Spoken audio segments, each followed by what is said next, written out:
সিডের আইলায় বিধ্বস্ত দক্ষিণ উপকূলের মানুষের দিন কাটছে সীমাহীন দুর্দশায়। পানিতে লবণাক্ততা বেড়ে যাওয়ায় নদীতে মাছ নেই, কৃষি জমিতেও ফসল হচ্ছে না।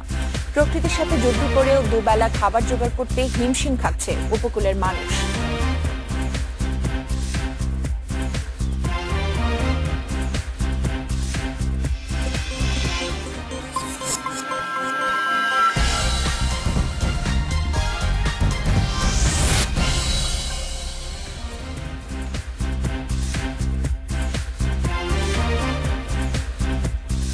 আমন্ত্রণ সবাইকে। রাত 9টায় বাংলাদেশে আজ থাকছে উপকূলের মানুষের জীবন সংগ্রাম নিয়ে একটি বিশেষ প্রতিবেদন। দেখার আমন্ত্রণ রইল।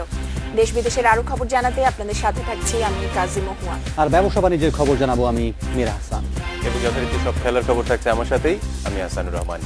জানিয়ে দেব আজ সারাদিনের শিরোনাম হয়েছে যে খবরগুলো। নিজ প্রতিষ্ঠানের শিক্ষার্থীদের কোচিং ও প্রাইভেট পড়াতে পারবেন না শিক্ষকরা, তবে টাকার বিনিময়ে নেওয়া যাবে বাড়তি ক্লাস।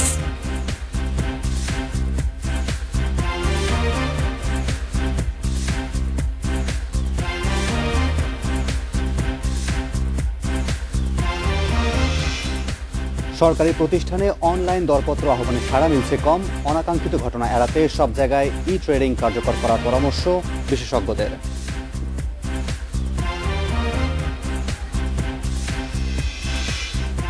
সফরের একমাত্র প্রস্তুতি ম্যাচে কাল জিম্বাবুয়ে নির্বাচিত একাদশের বিপক্ষে লড়বে বাংলাদেশ। সফর সহজ হবে না সাবেক ক্রিকেটারদের অভিমত।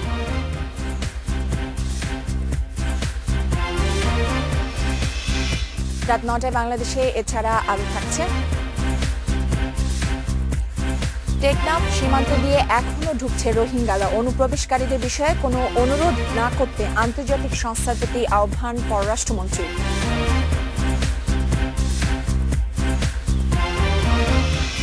এবং টানা 4 দিন শ্রমিক অসন্তোষের পর পোশাক শিল্প শ্রমিকদের বেতন বাড়াতে রাজি হলেন মালিকরা। সিদ্ধান্ত জানা যাবে 7 জুলাইয়ের মধ্যে।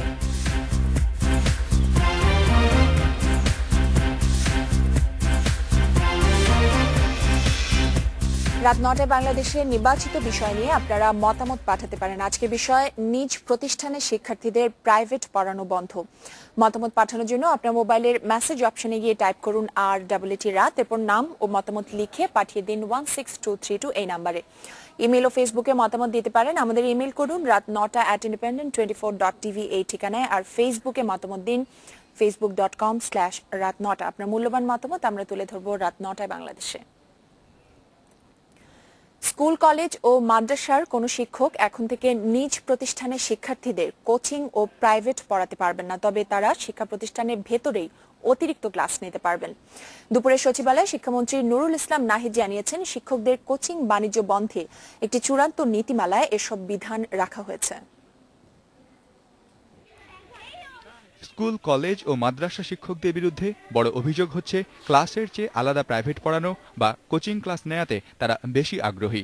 গত বছর হাইকোর্ট কোচিং বন্ধে সরকারের প্রতি রুল জারি করলে বিষয়টি নতুন মাত্রা পায়। কোচিং বন্ধে নীতিমালা তৈরি করতে একটি কমিটি গঠন করে শিক্ষা মন্ত্রণালয়। বৃহস্পতিবার সচিবালয়ে দেশের শিক্ষাবিদদের নিয়ে গড়া এই কমিটির বৈঠক শেষে একটি নীতিমালা চূড়ান্ত হয়েছে বলে জানান শিক্ষামন্ত্রী নুরুল ইসলাম নাহিদ। যে স্কুলের শিক্ষার্থী সেই স্কুলের শিক্ষক তাকে ওই কোচিং বা প্রাইভেট পড়াইতে পারবেন না। 24 ঘন্টায় 10 জনের বেশি শিক্ষার্থীকে কোনো শিক্ষক প্রাইভেট পড়াইতে পারবেন না। তাহলে 10 জন পর্যন্ত হইলে পরে এটা মোটামুটি রিজনেবল হবে, অ্যাটেনশন দিতে পারবেন, এবং অন্য স্কুলের শিক্ষার্থীকে পড়াইতে হবে যাতে তার উপর কোনো চাপ সৃষ্টি করে তিনি নিয়ে আসতে না পারেন। শিক্ষামন্ত্রী জানান, প্রতি মাসে শিক্ষকরা নির্দিষ্ট টাকার বিনিময়ে নিয়মিত ক্লাসের পাশাপাশি 12টি অতিরিক্ত ক্লাস নিতে পারবেন। বিষয় প্রতি মহানগর পর্যায়ে 300 টাকা, জেলা পর্যায়ে 200 টাকা এবং উপজেলা পর্যায়ে 150 টাকা নেওয়া যাবে। তবে এজন্য কোনো শিক্ষার্থীকে বাধ্য করা যাবে না। যাতে আমাদের শ্রেণীকক্ষের শিক্ষা উন্নত হয় এবং আমাদের এইরকম অর্থ অপব্যয় করে এই তথাকথিত এই কোচিং সেন্টারের নামে যা চলছে এটা যেন আমরা বন্ধ করতে পারি, এই জন্য আমরা সকলের সহযোগিতা চাই। নীতিমালাটি বাস্তবায়িত হলে কোচিং বাণিজ্য অনেকটাই কমে আসবে বলে আশা প্রকাশ করেন কমিটির সদস্য অধ্যাপক আব্দুল্লাহ আবু সাইদ। কোচিং সেন্টার তো কোনো পরিবেশ নয়, ওটা তো একটা নির্মম বাণিজ্যিক অর্থনৈতিক নিষ্পেষণ, লুণ্ঠন এক ধরনের। এ সময় জানানো হয়, নীতিমালাটি বাস্তবায়নে শিগগিরই শিক্ষা মন্ত্রণালয় থেকে একটি আদেশ জারি করা হবে। Mizanur Rahman, Independent News, Dhaka. এ নিয়ে আমাদের সাথে কথা বলতে যোগ দিচ্ছেন শিক্ষাবিদ অধ্যাপক সিরাজুল ইসলাম চৌধুরী। কথা বলছি তার সাথে। স্যার, শুরুতেই যে বিষয়টি আপনার কাছে জানতে চাইবো, এই সিদ্ধান্তটি শিক্ষার্থীদের কিভাবে সাহায্য করবে? না, এটা শিক্ষার্থীদের মোটেই সাহায্য করবে না। ওটা হচ্ছে বাণিজ্যিকীকরণেরকে আরো এগিয়ে নিয়ে যাবে। মূল সমস্যাটা হচ্ছে ক্লাসরুমে শিক্ষা দেওয়া। তো ক্লাসরুমে শিক্ষা না দিয়ে কোচিং সেন্টারে যে বাণিজ্য চলছে, এইটাকে বৈধতা দেওয়া ঠিক না।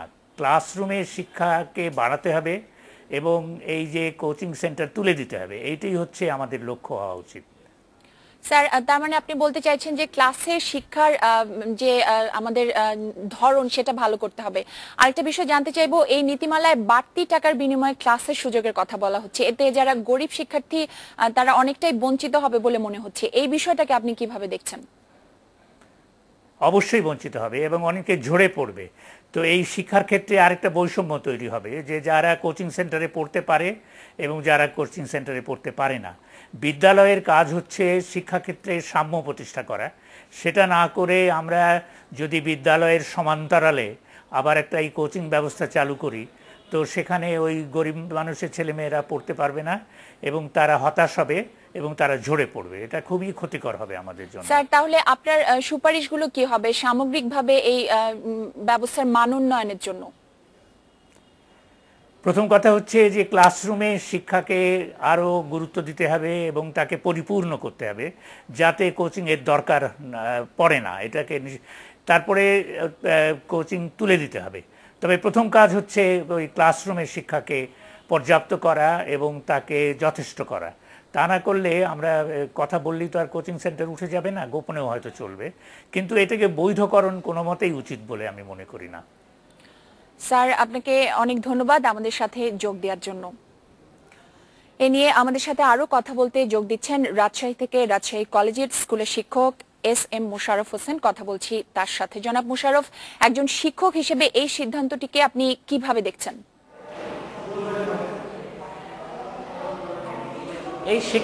আমি একজন শিক্ষক হিসাবে আজকের যে সিদ্ধান্ত শিক্ষা মন্ত্রণালয়, আমি এটাকে সাধুবাদ জানাই। তবে পাশাপাশি যে নিজ প্রতিষ্ঠানে টাকার বিনিময়ে, অতিরিক্ত টাকার বিনিময়ে ক্লাস নেওয়া, এটাকে আবার আমি সমর্থন করি না। কারণ আজকে প্রাইভেট এবং কোচিংয়ের জন্য কিছু শিক্ষক এর সাথে জড়িত হয়ে গেছে। তবে এই ব্যবস্থা যদি, অর্থাৎ অতিরিক্ত টাকার বিনিময়ে স্কুলেই যদি আবার নতুন করে কোচিং খোলা হয়, তাহলে সমস্ত শিক্ষক এতে, এমনকি পুরো প্রতিষ্ঠানটাই এই প্রাইভেটের সাথে জড়িত হয়ে পড়বে। আমি এই দ্বিতীয় অংশটাতে দ্বিমত পোষণ করি। আমি মনে করি যে শিক্ষা ব্যবস্থায় আজকে প্রাইভেট কোচিং এটা একটা ব্যাধি হিসেবে দেখা দিয়েছে। এটা বন্ধ হওয়া জরুরি প্রয়োজন। জনাব মোশাররফ, এই প্রয়োজনে আমার মনে হয় যে আইন করে, জি আপনি বলছিলেন আপনি একটা অংশ সমর্থন করেন, সেই অংশের হিসাব ধরলেই শিক্ষার গুণগত মান উন্নয়নে সেটা কতটুকু কার্যকর হবে? কোচিং এবং টিউশনিতে শিক্ষার গুণগত মান বৃদ্ধি পায় না, এটা মুখস্থ নির্ভরশীলতা বৃদ্ধি পায়। কারণ একই পাঠ্য বই বিভিন্ন জায়গায় পড়ানো হয়, তাতে শুধু মুখস্থই করে। ওই পাঠ্য বইয়ের যে সমস্ত বিষয়বস্তুগুলো আছে সেগুলো তারা শুধু মুখস্থই করে, বারবার লিখে, কিন্তু শুধু জ্ঞানের সমস্ত জিনিস ওই বইয়ের মধ্যে দেওয়া সম্ভব নয়। এর বাইরে বিশাল জগৎ আছে, সেখানে শিক্ষার্থীদের কোনো বিচরণ নাই। তারা একটু গান গাওয়ার সুযোগ পায় না, তারা বিকালে খেলার সুযোগ পায় না। এই সমস্ত দিকগুলো বিবেচনা করলে দেখা যায় যে আমাদের যে জাতি গঠন হচ্ছে, তারা ভবিষ্যতে একটা শারীরিকভাবে দুর্বল জাতি। এবং আমি মনে করি যে এই থেকে ফিরে আসতে হলে আমাদের জাতির, জি আপনি কি মনে করেন যে আইন করে এই বিষয়টি বন্ধ করা সম্ভব, কোচিং এর বিষয়টি? শুধু আইনে সবকিছু হবে না, কারণ আইনের পাশাপাশি এগুলো লক্ষ্য রাখতে হবে যে যে সমস্ত শিক্ষকরা টিউশনের সাথে জড়িত হয়েছে তাদের আসলে যে স্যালারিটা আসে সেটা ঠিক মতন হয় কি না, তাদের ব্যবস্থাটা সঠিকভাবে, মানে তাদের স্যালারি ব্যাপারটা, তাদের সুবিধার ব্যাপারটাও লক্ষ্য রাখতে হবে।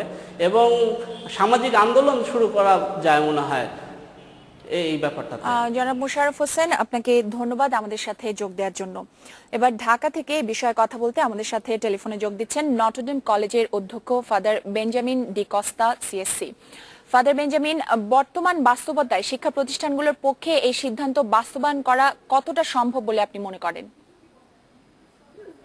যে হারে কোচিং ব্যবসা বা কোচিং ব্যাপারটি বিস্তার লাভ করেছে, এখন হঠাৎ করে এটা বন্ধ করা হয়তো সম্ভব হবে না, কিন্তু আবার চুপ করে বসে থাকলে তো চলবে না, এই ব্যাপারে কথা না বললেও চলবে না, এবং এটা বন্ধ করতে হবে। কারণ কোচিং ব্যাপারটাই একটা ভিন্ন ব্যাপার, হ্যাঁ, এটা অনৈতিক ব্যাপার, এখানে অনৈতিকতা জড়িত। আমাদের সন্তানদেরকে, শিশুদেরকে, ছাত্রছাত্রীদেরকে পুঁজি করে অর্থ উপার্জন করা এটা অনৈতিক ভাবে, এবং দেখা গেছে যারা এইদিকে একটা লিপ্সা জন্মে যায় তারা কিন্তু টাকার প্রতি এত লোভ জাগে যে সেটা সীমিত করবে, সেই সীমিত করার একটা এরকম মনোভাব আসে না। জি ফাদার বেঞ্জামিন, এই সিদ্ধান্তটা বাস্তবায়ন করতে আপনারা এখন কোন ধরনের উদ্যোগ নেওয়ার কথা ভাবছেন? আমরা তো আগে থাকতেই আমাদের এখানে কোনো কোচিং আমরা মোটেই সমর্থন করি না, এবং আমি মনে করি এটা ভিন্ন ব্যাপার। এবং আমরা দুর্বল যারা, আমরা প্রথম সেমেস্টারের পরে যখন মূল্যায়ন করার পরে দেখা গেছে কোনো ছাত্র দুর্বল, আমরা তাদের জন্য রেমিডিয়াল ক্লাসের ব্যবস্থা করেছি, এবং সেটা কলেজে কিছু পরিমাণ টাকা নিয়ে তারপরে টিচারদেরকে বাধ্যতামূলক সেটা ক্লাস দেওয়া, রেমিডিয়াল ক্লাস দিয়ে তাদেরকে সেই রেমুনারেশন হিসেবে দেওয়া হয়েছে। সেইভাবে সেই দুর্বলতা, যারা গ্রাম থেকে আসে বা এমন দুর্বল ব্যাকগ্রাউন্ড থেকে আসে, তাদেরকে সেই দুর্বলতা কাটিয়ে ওঠার জন্য সেই রেমিডিয়াল ক্লাসের ব্যবস্থা আমরা করে থাকি। ফাদার বেঞ্জামিন ডিকস্তা, আপনাকে ধন্যবাদ। কথা বলছিলাম নটরডেম কলেজের অধ্যক্ষ ফাদার বেঞ্জামিন ডিকস্তার সাথে একই বিষয়ে, নিজ প্রতিষ্ঠানের শিক্ষার্থীদের প্রাইভেট পড়ানো বন্ধ বিষয়ে আমরা আপনাদেরও মতামত জানতে চেয়েছিলাম। দেখে নেওয়া যাক কি ধরনের মতামত দিয়েছেন। মীর, দর্শকদের মতামতে কি এসেছে? অধ্যাপক সিরাজুল ইসলাম বা ফাদার বেঞ্জামিন ডিকস্তা তারা যে কথা বলছিলেন সে কথারই পক্ষে বেশিরভাগ মতামত এসেছে। সেখানে ফয়সাল করিম যে মতামতটি দিয়েছেন তিনি বলছেন যে এখন থেকে শিক্ষার্থীরা শিক্ষকদের কাছ থেকে কিছু শেখার সুযোগ পাবেন, শিক্ষার্থীদের কিছু শেখানোর সুযোগও হবে। আর সাগর যে কথা বলছেন যে তাদের কথার সাথে একমত, বলছেন যে এখনকার শিক্ষা ব্যবস্থায় শিক্ষকরা যারা আছেন তারা হয়তো এই মানে কোচিংটাকে তারা একটা ব্যবসা হিসেবে নিয়ে ফেলেছেন। তারা এখন শিক্ষা পাঠদানের চেয়ে অর্থ উপার্জনটাকে বেশি ভালো মনে করছেন এবং সেটাতে আগ্রহী হচ্ছেন। আমি দেখছিলাম যেটা সিরাজুল ইসলাম চৌধুরী বলছিলেন, যেটা পুরোপুরি বাতিল করলেই হয়তো আসলে ভালো, তো সেরকমই মতামত দিয়েছেন। একজন দর্শক বলেছেন প্রাইভেট প্রথা পুরোপুরি বাতিল করা উচিত, শামীম বলেছেন সেটা।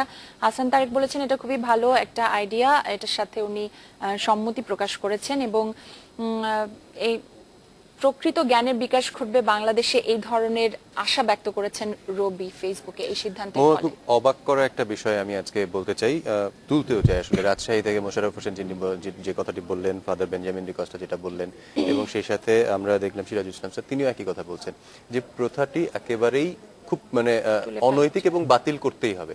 কিন্তু দীর্ঘদিন ধরে এই প্রথাটা আসলে তৈরি হলো, চালু হলো এবং তারপরে জনপ্রিয় হলো কিভাবে? কারণ প্রত্যেকটি প্রতিষ্ঠানের যারা আসলে সর্বোচ্চ পর্যায়ে আসেন তাদের সাথেই আমরা কিন্তু কথা বললাম, এবং তারাও বলছেন যে এটা আসলে ভালো কিছু না, এটা বন্ধ করতে হবে। কিন্তু হঠাৎ করে সরকার যখন এরকম একটা সিদ্ধান্তের দিকে গেল, প্রস্তাবনা এসেছে, মীর হাসান আমি যতদূর করতে পারছি তাতে প্রস্তাবনা এসেছে, নীতিমালা চূড়ান্ত হয়েছে, এখন কেন এরকম কথা বলা হচ্ছে? এর আগে কেন তারা কোনো ব্যবস্থা নেননি? কারণ শিক্ষার্থী এবং অভিভাবক প্রত্যেকেই কিন্তু এতদিন এদের কাছেই অনেকটা বেশি করে আর কি যেটা বলবো যে একদম জিম্মি হয়েছিল। আমি ছোট একটা বিষয় বলতে চাই, অনেক আগে থেকেই কিন্তু এই প্রথাটা অন্যভাবে চলে আসছে। যেমন আগে আমরা গৃহ শিক্ষকের বিষয়টা জানতাম, সেটা এক ধরনের সাহায্য নেওয়া, তারপর সেটা হলো আমরা প্রাইভেট পড়তে যেতাম, অনেক ছাত্রছাত্রী দেখা গেল স্কুলের পরের সময়টা, তারপরে যেটা হলো কোচিং চলে এসেছে, এবং কোচিংটা শুধু স্কুলের ভিতরে বাইরে সব জায়গায় কোচিংটা একদম কোচিং বাণিজ্যটা অনেক বেশি। আরো গভীরভাবে চিন্তা করলে তখন কিন্তু যারা অপেক্ষাকৃত দুর্বল ছাত্র অথবা ছাত্রী ছিল তারা কিন্তু এই ধরনের সাহায্য পেত, তার পরবর্তীতে দেখা গেল যে পরিস্থিতিটা একদমই ভিন্ন আঙ্গিকে চলে গেছে। একটা বিষয় লক্ষ্য করলে হয়তো দেখতে পাবেন যে সেটা হচ্ছে যে কথাটা বলা হচ্ছে যে অর্থের বিনিময়, যেটা রাজশাহী যে শিক্ষকদের সাপোর্ট করছিলেন না, কিন্তু ফাদার বেঞ্জামিন ডিকস্তা বলছেন নটরডেমের সেই ব্যবস্থা চালু আছে। দুজনের মধ্যে একটা মত পার্থক্য হয়েছে। যাই হোক, এগুলো নিয়ে আরো মতামত আসবে, অবশ্যই সেগুলো নিয়ে আমরা পরবর্তীতে আবারও আলোচনা করব। আরো কিছু খবর জানিয়ে দিচ্ছি। সচিবালয়ে ককটেল বিস্ফোরণের মামলায় বিএনপির ভারপ্রাপ্ত মহাসচিব মির্জা ফখরুল খবর জানিয়ে দিচ্ছি। সচিবালয়ে ককটেল বিস্ফোরণের মামলায় বিএনপির ভারপ্রাপ্ত মহাসচিব মির্জা ফখরুল ইসলাম আলমগীর সহ 18 দলীয় জোট নেতাদের জামিন মঞ্জুর করেছে আদালত। বৃহস্পতিবার সকালে মহানগর দায়রা জজ মোহাম্মদ জহুরুল হকের আদালতে শুনানি শুরু হয়। পরে আদালত সচিবালয়ে ককটেল বিস্ফোরণের ঘটনায় শাহবাগ থানায় দায়ের করা মামলায় বিএনপির ভারপ্রাপ্ত মহাসচিব মির্জা ফখরুল ইসলাম আলমগীর সহ 18 দলীয় জোট নেতাদের 26শে জুলাই পর্যন্ত জামিন মঞ্জুর করেন। মোট 3টি কারণে আদালত জামিন মঞ্জুর। এই মামলায় আজকে বিএনপি 15 জন আসামির জন্য তার জামিন চেয়েছে। আদালতের যেটা উনি বিবেচনা এনেছেন যে আসামিরা পালাবে না, এই শর্তেই উনি অস্থায়ী জামিনটা দিয়েছেন। এর আগে প্রধানমন্ত্রীর কার্যালয়ের সামনে গাড়ি পোড়ানোর মামলায় গত 7 জুন ফখরুল ইসলাম সহ অন্যান্যরা হাইকোর্ট থেকে জামিন পান। তবে সচিবালয়ে ককটেল বিস্ফোরণের মামলায় রাষ্ট্রপক্ষ ওই দিন আসামিদের আদালতে হাজির করতে প্রোডাকশন ওয়ারেন্ট চেয়ে আবেদন করেন। মহানগর দায়রা জজ মোহাম্মদ ইসলাম আবেদন মঞ্জুর করে আসামিদের কারাগারে পাঠিয়ে দেওয়ার নির্দেশ দেন। আজ আদালত প্রোডাকশন ওয়ারেন্ট প্রত্যাহারেরও নির্দেশ দিয়েছে। Sadia Afrin, independent News, Dhaka. জামিন পাওয়া নেতাদের অনেকেই আছেন গাজীপুরের কাশিমপুর কারাগারে, তারা আজ মুক্তি পেতে পারেন। সেখানে আছেন ফারদিন ফেরদৌস, কথা বলছি তার সাথে। ফারদিন, 18 দলীয় জোট নেতারা কখন মুক্তি পেতে পারেন সে বিষয়ে আপনার কাছে কি তথ্য আছে? যে উনি বিশ্বাস করেন যে কেউ পালিয়ে যাবে।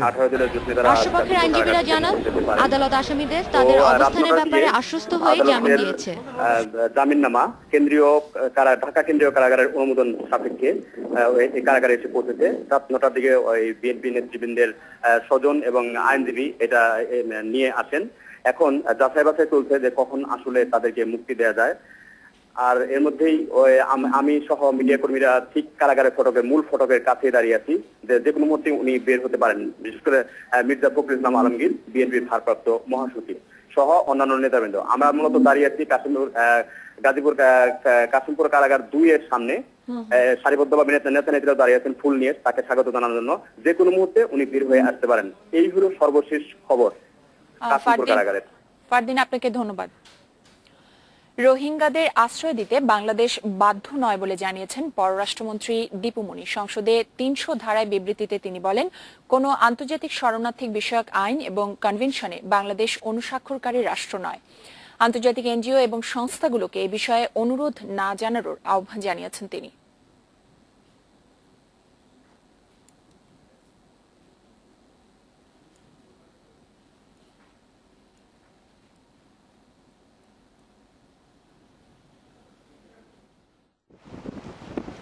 মিয়ানমারের রাখাইন প্রদেশে সাম্প্রদায়িক দাঙ্গার পর কয়েকদিন ধরে সমুদ্র পাড়ি দিয়ে বাংলাদেশে ঢোকার চেষ্টা করছে রোহিঙ্গারা। গত 3 দিনে 768 জন রোহিঙ্গাকে অনুপ্রবেশের সময় আটক করে মিয়ানমারে ফেরত পাঠানো হয়েছে। বৃহস্পতিবারও 25 জনকে আটক করে মিয়ানমারে ফেরত পাঠায় বর্ডার গার্ডস বাংলাদেশ। এ পরিস্থিতিতে বেশ কয়েকটি আন্তর্জাতিক সংস্থা ও এনজিও শরণার্থীদের আশ্রয় দিতে বাংলাদেশ সরকারের প্রতি অনুরোধ জানিয়েছে। কিন্তু সংসদে পররাষ্ট্রমন্ত্রী দীপু মনি বললেন, মিয়ানমারের পরিস্থিতি এতটাই খারাপ নয় যে শরণার্থীদের আশ্রয় দিতে হবে। বরং জানালেন, রোহিঙ্গাদের নিয়ে এমনিতেই বিপদে রয়েছে বাংলাদেশ।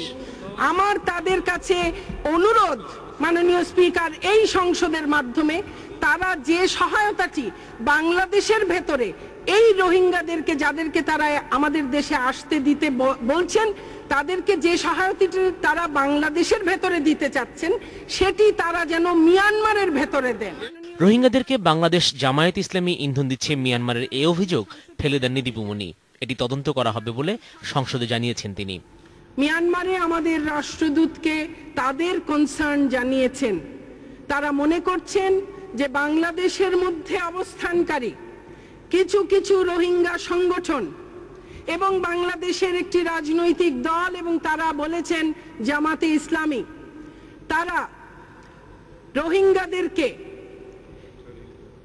সশস্ত্র ভাবে মিয়ানমারের ভেতরে হস্তক্ষেপ করার এবং এই যে জাতিগত একটি সংঘাত চলছিল সেটির মধ্যে আরো ইন্ধন যোগাবার জন্য তারা এখান থেকে কাজ করছে। আমাদের দূতাবাসের মাধ্যমে যে কনসার্ন তারা প্রকাশ করেছেন, সেটি অবশ্যই আমরা সর্বোচ্চ গুরুত্ব দিয়ে বিবেচনা করব। পররাষ্ট্রমন্ত্রী বলেন, 2 দশকে কমপক্ষে 4.5 লাখ রোহিঙ্গা বাংলাদেশে ঢুকেছে। তাদের কারণে বিশ্বে বাংলাদেশের শ্রমবাজার নষ্ট হচ্ছে এবং আইন শৃঙ্খলা পরিস্থিতিরও অবনতি হচ্ছে বলে মন্তব্য করেন দীপু মনি। Sanjay Tarafdar, Independent News, Dhaka. গতকাল থেকে টেকনাফে থেকে সেখানকার পরিস্থিতি পর্যবেক্ষণ করছেন আমাদের প্রতিবেদক মঞ্জুরুল করিম। সবশেষ অবস্থা জানতে কথা বলছি তার সাথে। মঞ্জুরুল, রোহিঙ্গাদের অনুপ্রবেশ রোধে বিজিবি এবং কোস্টগার্ডের কি কৌশল আপনি দেখছেন? কিছুক্ষণ আগে এখানকার একজন দায়িত্বপ্রাপ্ত বিজিবি কর্মকর্তার সঙ্গে আমার কথা হয়েছে। তিনি জানিয়েছেন যে এখান থেকে এই শাহপুরের দ্বীপ বা এই সীমান্ত এলাকার কিছু লোকজন অর্থাৎ মায়ানমারের রোহিঙ্গাদের হয়তো সংকেত পাঠাচ্ছে যে এদিকে আসা যাবে, এই কারণে হয়তো ওই তাদের আসার ধারাটা অব্যাহত রয়েছে। এই কারণে আসলে 4 জনকে আজকে গ্রেপ্তার করা হয়েছে তাদেরকে সহযোগিতা করার জন্য, এবং টেকনাফ থানায় একটি মামলা করা হয়েছে। আর তাদের কৌশলগত অবস্থান সম্পর্কে তারা বলছেন যে নদীতে তারা সব ধরনের সতর্কতামূলক ব্যবস্থা নিয়েছেন, এবং বিজিবির যে সংখ্যায় এখানে পাহারায় ছিলেন তাদের সংখ্যা আরো 2টি ব্যাটালিয়নের সহযোগিতা নেওয়া হয়েছে। এবং আরো যেটা বলছেন, নাসাকা বাহিনীর সাথে তাদের যোগাযোগ হয়েছে এবং তারা তাদেরকে অনুরোধ করেছেন যে এই ধরনের কর্মকাণ্ডে যেন তার সহযোগিতা না করেন। তারপর ওই মায়ানমার অংশে যে অবস্থা এখন কেমন সে সম্পর্কে তিনি বলছেন যে এখন এমন অবস্থা নয় যে চলে আসতে হবে, অবস্থা কিছুটা উন্নতি হয়েছে এবং যারা এসেছেন তারাও আসলে এখন চলে যাওয়ার মতো অবস্থা তৈরি হয়েছে ওখানে। মঞ্জুরুল, বিকেলে আপনি আমাদের বলছিলেন যে এরই মধ্যে এত নজরদারির পরও কিছু রোহিঙ্গা আসলে চলে এসেছে, তাদের ব্যাপারে বিজিবির তরফ থেকে কোনো সিদ্ধান্ত নেওয়া হয়েছে কিনা? তাদের ব্যাপারে সিদ্ধান্তের কথাই আসলে বলছিলাম যে তারা যে চলে এসেছে এবং সেক্ষেত্রে স্থানীয় কিছু লোকজন সহযোগিতা করছে বলে সেই কর্মকর্তা আমাকে জানিয়েছেন, এবং তাদেরকে চিহ্নিত করার চেষ্টা চলছে এবং এর বিরুদ্ধে আইনি ব্যবস্থা নেওয়ার প্রক্রিয়া আসলে শুরু হয়েছে। যে টেকনাফ থানায় মামলার কথা বলছিলাম সেটা আসলে তারই উদাহরণ। এভাবে তারা এটা চিহ্নিত করে ব্যবস্থা নিতে যাচ্ছেন। মঞ্জুরুল, আপনাকে অনেক ধন্যবাদ। টেলিফোনে জানাচ্ছিলেন আমাদের প্রতিবেদক মঞ্জুরুল করিম। এদিকে রোহিঙ্গা ইস্যুতে সরকারের অবহেলা আছে বলে মনে করেন বিএনপির স্থায়ী কমিটির সদস্য মওদুদ আহমদ। বিকেলে ঢাকা রিপোর্টার্স ইউনিটি মিলনায়তনে মিট দ্য প্রেস অনুষ্ঠানে তিনি একথা বলেছেন। মওদুদ আহমদ বলেন, আন্তর্জাতিক আইন অনুসারে অনুপ্রবেশে বাধা থাকলেও মানবিক দিকটিও বিবেচনায় রাখা উচিত। তিনি বলেন, যেদিন থেকে রোহিঙ্গারা বাংলাদেশে আসতে শুরু করেছে সেদিনই পররাষ্ট্রমন্ত্রীর উচিত ছিল মিয়ানমারে গিয়ে আলোচনার মাধ্যমে সমস্যার সমাধান করা। শুধু আইনের দোহাই দিয়ে এই মানবিক সমস্যার সমাধান করা যাবে না বলেও মন্তব্য করেছেন বিএনপির এই নেতা। যে অবিলম্বে সরকার উচ্চতম পর্যায়ে কূটনৈতিক লেভেলে এই বিষয়টি নিরসন করার জন্য সরকারের উচিত হবে উদ্যোগ গ্রহণ করা, এবং আমি মনে করি পররাষ্ট্রমন্ত্রীর উচিত ছিল যেই দিনই অনুপ্রবেশ শুরু করেছে সেই দিনেই মায়ানমারে গিয়ে উচ্চ পর্যায়ে আলোচনা করে এই বিষয়টি নিষ্পত্তি করার চেষ্টা করা। সেখানে সরকার অবহেলার পরিচয় দিয়েছে। টানা 4 দিনের শ্রমিক বিক্ষোভের পর পোশাক শিল্পের শ্রমিকদের বেতন বাড়াতে রাজি হলেন মালিকরা। ঢাকার আশুলিয়ায় মালিক ও শ্রমিক পক্ষের সঙ্গে বৈঠক শেষে একথা বলেছেন স্বরাষ্ট্র প্রতিমন্ত্রী শামসুল হক টুকু। তিনি জানান, বেতন সমন্বয়ের এই সিদ্ধান্ত জানা যাবে 7 জুলাইয়ের মধ্যে। সকালে আশুলিয়ায় হামিম গ্রুপের একটি কারখানায় শ্রমিক প্রতিনিধি ও স্থানীয় সংসদ সদস্য মুরাদ জংকে নিয়ে বৈঠকে বসেন স্বরাষ্ট্র প্রতিমন্ত্রী। বৈঠকে শ্রমিক মালিক সম্পর্ক উন্নয়নে প্রতি মাসে শ্রমিক মালিক মতবিনিময় এবং মালিক ও সরকারের যৌথ অর্থায়নে আবাসনের ব্যবস্থা করারও সিদ্ধান্ত হয়। এছাড়া ওই সময় পর্যন্ত যেন বাড়ি ভাড়া বাড়ানো না হয় সেটি তদারকির ব্যবস্থা করা হবে বলেও জানানো হয় বৈঠকে। এসব সিদ্ধান্ত মেনে শুক্রবার সকাল থেকে কাজে যোগ দিতে সম্মত হন শ্রমিক নেতারা। এর আগে সকাল থেকে টানা 4র্থ দিনের মতো শ্রমিক বিক্ষোভে উত্তাল হয়ে ওঠে সাভারের আশুলিয়া। তৈরি পোশাক কারখানার আন্দোলনরত হাজারো শ্রমিক বিক্ষোভ সমাবেশ, সড়ক অবরোধ, যানবাহন ও কারখানা ভাঙচুর করে। পুলিশের সঙ্গে চলে দফায় দফায় সংঘর্ষ। সকাল 7টার দিকে আশুলিয়ার জিরাবোতে বিক্ষুব্ধ শ্রমিকরা এলোপাতাড়ি গাড়ি ভাঙচুর শুরু করে। এ সময় মাছরাঙ্গা টেলিভিশনের একটি গাড়িও পুড়িয়ে দেওয়া হয়। এরপর থেকে দফায় দফায় চলে সংঘর্ষ। পুলিশ জলকামান ও টিয়ারশেল ছুড়ে শ্রমিকদের ইট পাটকেলের জবাব দিতে থাকে। তারপরও বারবার তোপের মুখে পড়ে পিছু হটতে হয় পুলিশকে। এক পর্যায়ে পরিস্থিতি নিয়ন্ত্রণে আনতে বাধ্য হয়ে পুলিশ রাবার বুলেট ছুড়ে, এতে বেশ কয়েকজন আহত হয়।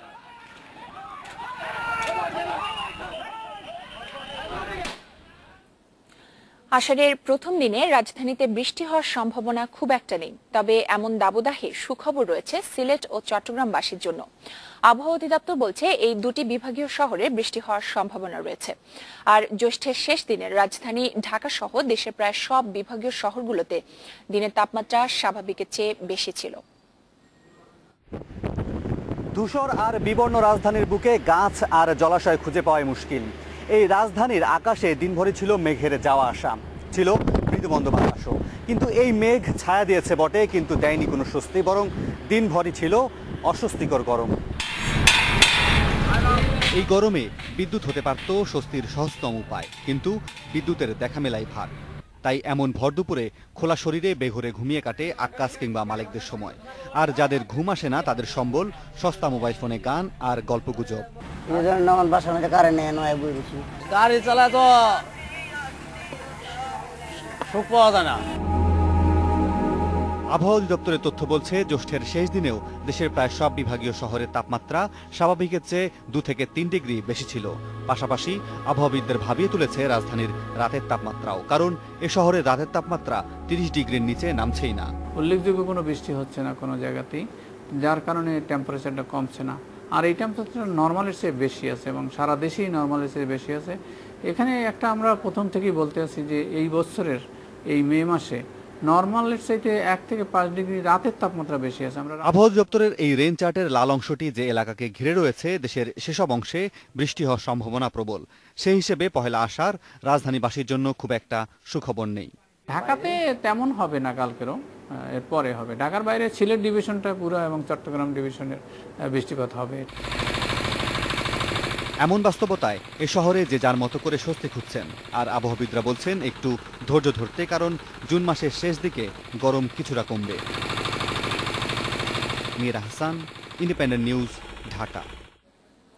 সিডের আইলায় বিধ্বস্ত দক্ষিণের উপকূলের মানুষের দিন কাটছে সীমাহীন কষ্টে। পানিতে লবণাক্ততা বেড়ে যাওয়ায় নদীতে মাছ নেই, কৃষি জমিতেও ফসল হচ্ছে না।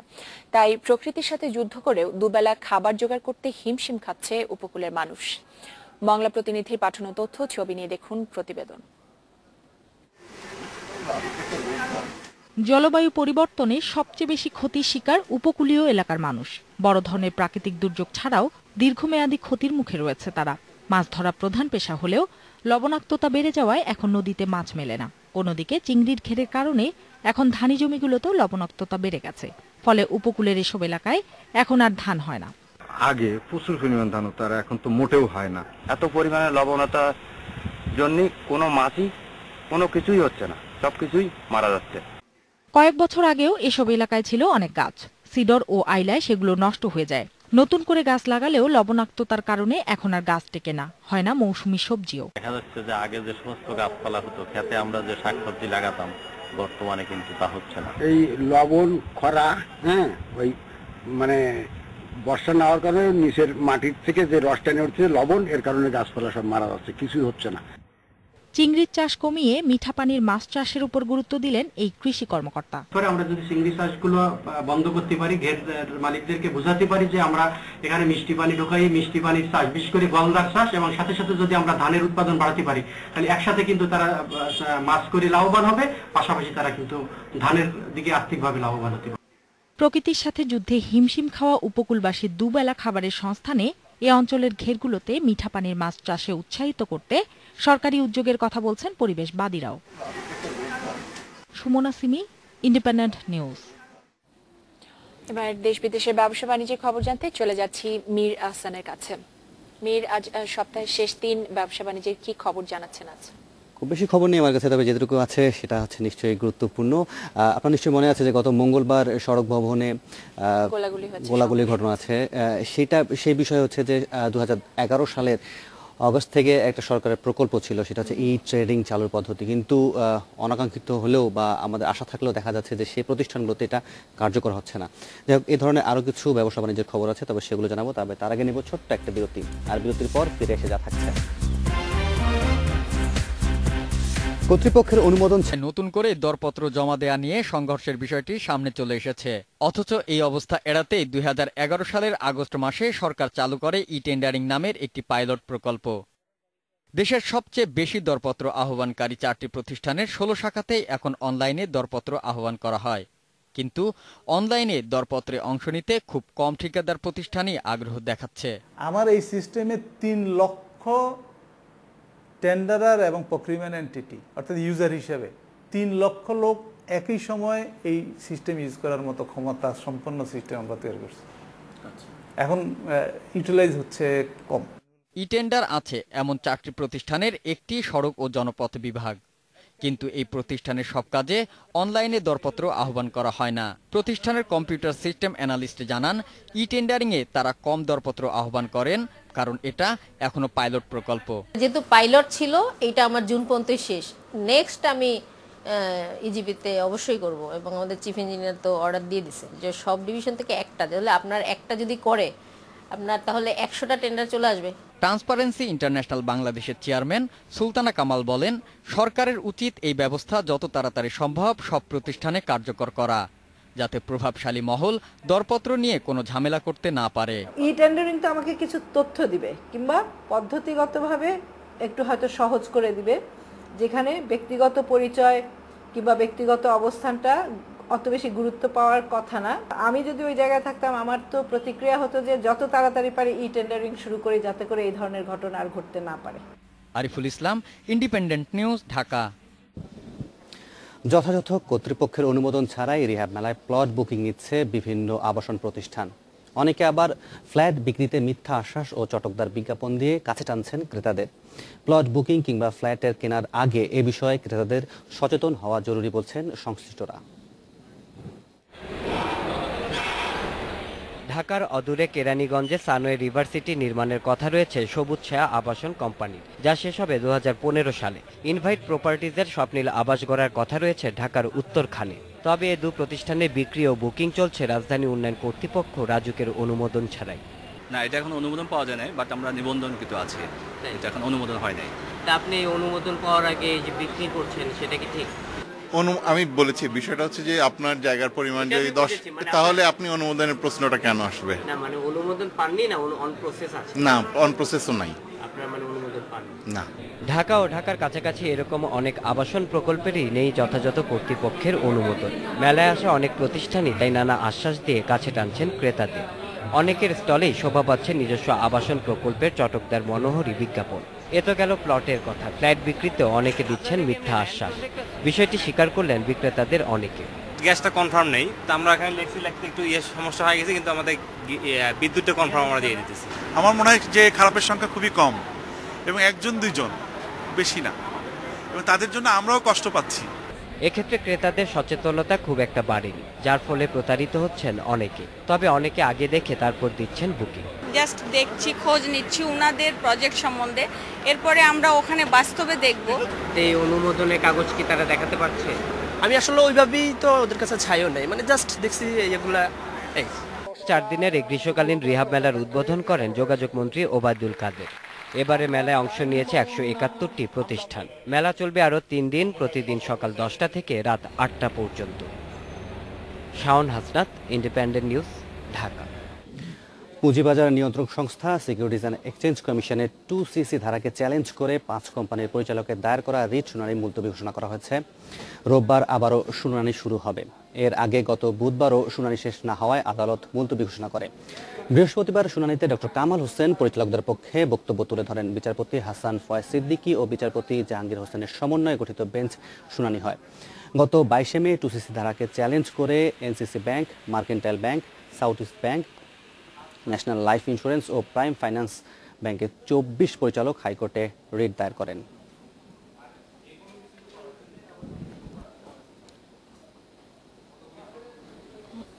আজকের নির্ধারিত বিষয়, নিজ প্রতিষ্ঠানে শিক্ষার্থীদের প্রাইভেট পড়ানো বন্ধ। এই বিষয়ে আপনাদের মতামত জানতে চেয়েছিলাম। ইতিমধ্যে আমাদের কাছে আরও কিছু মতামত চলে এসেছে, যেগুলো তুলে ধরছে আমার দুই সহকর্মী মহুয়া এবং শাওনের সাথে। মহুয়া, একটা বিষয় কিন্তু লক্ষণীয়, সেটা হচ্ছে যে অতীতে আমরা যদি লক্ষ্য করি তাহলে দেখবো যে বিভিন্ন ভর্তি পরীক্ষা বলেন, স্কুলে বলেন, কলেজে বলেন বা অন্যান্য পরীক্ষাগুলোতে, সেগুলোতে কিন্তু প্রশ্নপত্র ফাঁসের সাথে কোচিং সেন্টারগুলোর সম্পৃক্ততা অতীতেও কিন্তু খুঁজে পাওয়া গেছে। তো এমন বাস্তবতায় যখন আমরা দেখছিলাম যে অধ্যাপক সিরাজুল ইসলাম বা ফাদার বেঞ্জামিন ডিকস্টা সাধুবাদ জানাচ্ছেন বিষয়টিকে, দর্শকরা কি বলছেন? হ্যাঁ, সেটা আপনার এই বিষয়ে একটু বলতে চাই। শিক্ষামন্ত্রীকে আজ প্রশ্ন করা হয়েছিল যে স্কুল কেন্দ্রিক নয় এমন যেগুলো কোচিং সেন্টার সেগুলো বন্ধে সরকার কোনো উদ্যোগ নেবে কিনা। তো শিক্ষামন্ত্রী বলেছেন যে এর পরবর্তীতে সেই বিষয়ে ওনারা দেখবেন। আর দর্শকদের মতামত জানানোর আগে ছোট্ট একটি জরিপের ফলাফল জানাতে চাই। গত বছর সেভ দ্য চিলড্রেন অস্ট্রেলিয়া একটি জরিপ করেছিল। বাংলাদেশের 64টি জেলা 640টি শিক্ষা প্রতিষ্ঠানে সেই জরিপ করা হয়েছিল, যেখানে দেখা যায় 82% ছাত্রছাত্রী গৃহ শিক্ষকের কাছে পড়ে অথবা কোচিং এ অংশ নেয়। যাই হোক, সুন্দর একটি মতামত আমি পড়েছি, সেটা পড়ে শাওনের কাছে যেতে চাই। এমদাদ ফেসবুকে বলেছে, আইন আর বাস্তবায়ন অনেকটা টম এন্ড জেরির মতো, একটি আরেকটি পেছনে ছুটছে, হঠাৎ যদি ধরাও পড়ে তাও বেশিক্ষণ স্থায়ী হয় না। একদম সত্যি কথা। আমি আজকে আসলে অনেক মতামত আমাদের কাছে মহুয়া, কিছু নাম আমি বলতে চাই। শাহাদাত পাঠিয়েছেন, জাহিদ লিখেছেন, সজীব লিখেছেন এবং সেই সাথে আহমদ লিখেছেন, এমদাদ লিখেছেন। সবচেয়ে একটু অন্যরকম যেটা সজীব বলছেন, যাদের কাছে আমরা শিখবো তাদের নিয়ন্ত্রণ করার জন্য নীতিমালা প্রণয়ন এবং একটা বিস্ময়কর চিহ্ন তিনি তারপরে লিখেছেন। ব্যাপারটা আমি শিক্ষক সমাজের জন্য চরম লজ্জাকর এবং তাদের ব্যর্থতাকেই দায়ী করব। তিনি কিন্তু তার বিস্মিত হবার কারণটি এখানে আমাদেরকে জানিয়ে দিয়েছেন। তবে আমি আরেকটা বিষয় একটু নজরে আনতে চাই, সেটা হচ্ছে আমাদের এখনকার অভিভাবকরা কি আসলেই ততটা সচেতন? তারা কি চেষ্টা করেন কখনো নিজেদের সন্তানদেরকে? অনেক অভিভাবকই আসলে চায় যে তাদের সন্তান যে বিষয়টিতে দুর্বল সেটিতে আসলে কোচিং এ দেওয়ার জন্য। যাই হোক, শাওন খেলায় কি জানাচ্ছেন আজকে আমাদের? খেলা অবশ্য বেশ সবল আজকে আমার কাছে খবরাখবরের দিক দিয়ে। সব খবর নিয়ে ফিরবো একটু ছোট্ট একটা বিরতির পর। সাথে থাকুন, একটা বিরতি নিচ্ছি, যখন ফিরবো তখন আরো জানাচ্ছে। বিপিএল ফুটবলে সানডের জোড়া গোলে টিম বিজেএমসি কে 2-0 ব্যবধানে হারিয়ে পয়েন্ট টেবিলের শীর্ষে মুক্তিযোদ্ধা।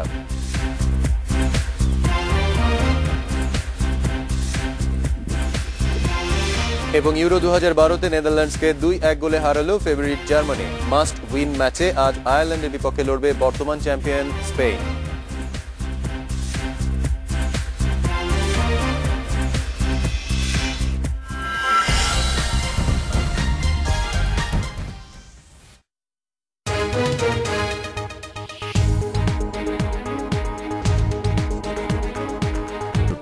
সৌজন্যে S Alam group.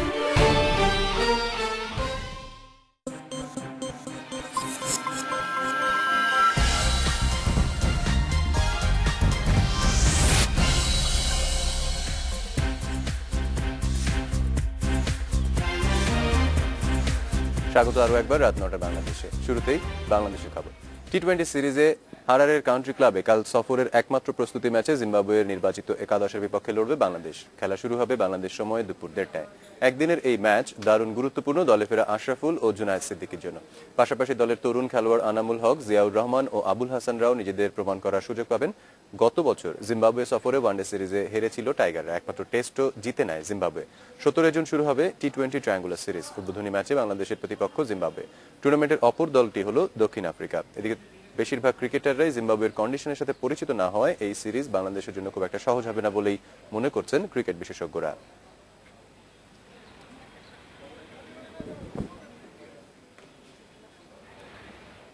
Football, Bangladesh premier লিগের খবর। সানডের জোড়া গোলে আবারও পয়েন্ট টেবিলের শীর্ষে উঠে এলো মুক্তিযোদ্ধা সংসদ ক্রীড়াচক্র। মানিকের শিশুরা 2-0 গোলে হারায় টিম বিজেএমসিকে। সমান 40 পয়েন্ট নিয়েও গোল গড়ে আবাহনীকে পেছনে ফেলেছে মুক্তিযোদ্ধা। 17 ম্যাচে 27 পয়েন্ট নিয়ে তৃতীয় অবস্থান রয়েছে বিজেএমসি। বঙ্গবন্ধু জাতীয় স্টেডিয়ামে ম্যাচের শুরু থেকেই অগোছালো ফুটবল খেলতে থাকে দুদল। বেশ কিছু আক্রমণ চালালেও গোলশূন্য অবস্থায় শেষ হয় প্রথমার্ধ। দ্বিতীয়ার্ধে গোলের খোঁজে মরিয়া হয়ে ওঠে মুক্তিযোদ্ধা। সহজ এক সুযোগ পেয়েও তা কাজে লাগাতে পারেননি এমিলি। 69 মিনিটে কাঙ্ক্ষিত গোলের দেখা পায় মুক্তিযোদ্ধা। স্কোর শিটে নাম তোলেন সানডে। কিছুক্ষণ যেতে না যেতেই আবারও গোল। এবারও স্কোর করেন সানডে। শেষ পর্যন্ত বিজেএমসিকে 2-0 গোলে হারিয়ে পয়েন্ট টেবিলের শীর্ষস্থানে আবাহনীর সাথে ভাগ বসালো শফিকুল ইসলাম মানিকের দল। ইউরো প্রসঙ্গ। নেদারল্যান্ডসকে 2-1 গোলে হারালো ইউরোর অন্যতম হট ফেভারিট জার্মানি। জার্মানদের পক্ষে দুটোই গোল করেন মারিও গোমেজ। ডাচদের পক্ষে একটি গোল শোধ করেন রবিন ফন পার্সি। চাপে থাকা জার্মানরা 24 মিনিটেই লিড নেয়। ক্লাব সতীর্থ শোস্টাইগার পাস জালে জড়িয়ে গোল উৎসবে মাতেন Bayern Munich goal machine Mario Gomez. প্রথমার্ধ শেষ হতে 7 মিনিট আগে আবারও একটি উৎসবের উপলক্ষ পায় জার্মানরা। 2 ম্যাচে নিজের গোল সংখ্যা 3-এ নিয়ে গেলেন গোমেজ। এরপর 73 মিনিটে ডাচ সমর্থকদের থেমে যাওয়ার স্পন্দনে কাঁপুন ধরান ফন পার্সি। অসাধারণ এক গোল করেন এই ফ্লাইং ডাচম্যান।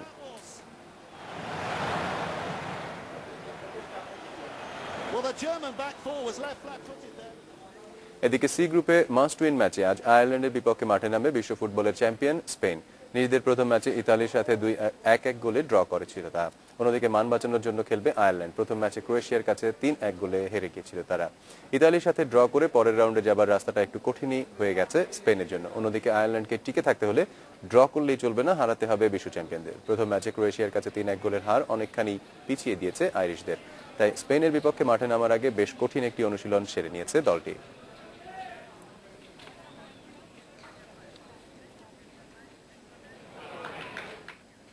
আমার কাছে এখনকার মতো এই ছিল খেলার খবর। ফিরছি মহুয়ার কাছে। শাওন, আমার কাছে আরেকটি খবর এসে পৌঁছেছে, জানিয়ে দিচ্ছে সেটা।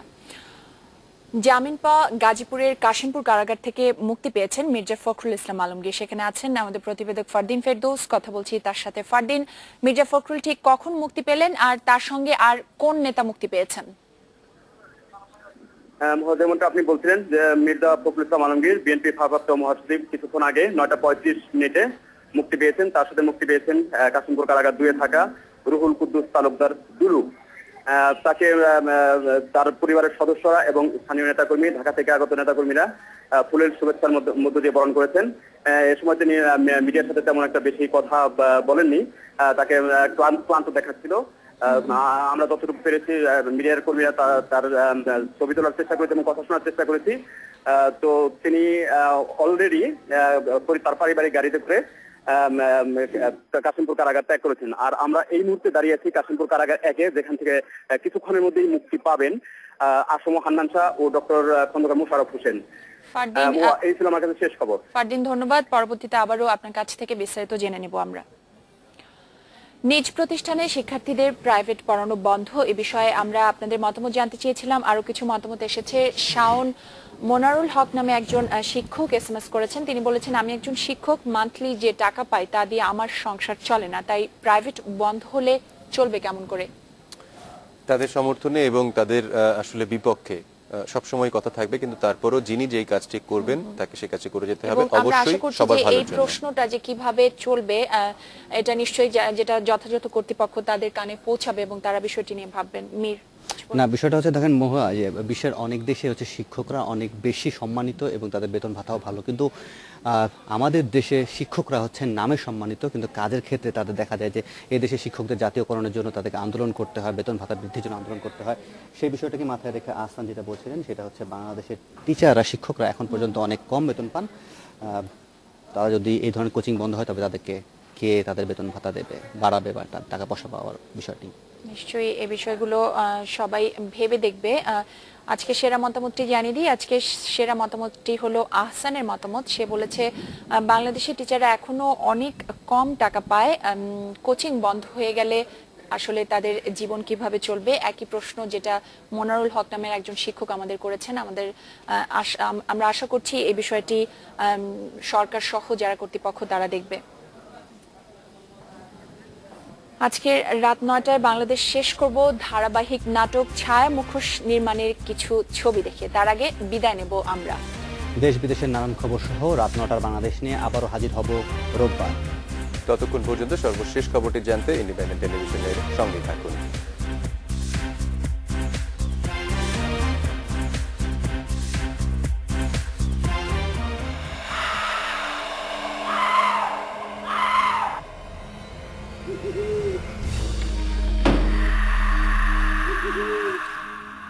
এই লোকের বয়স হবে 40 থেকে 45।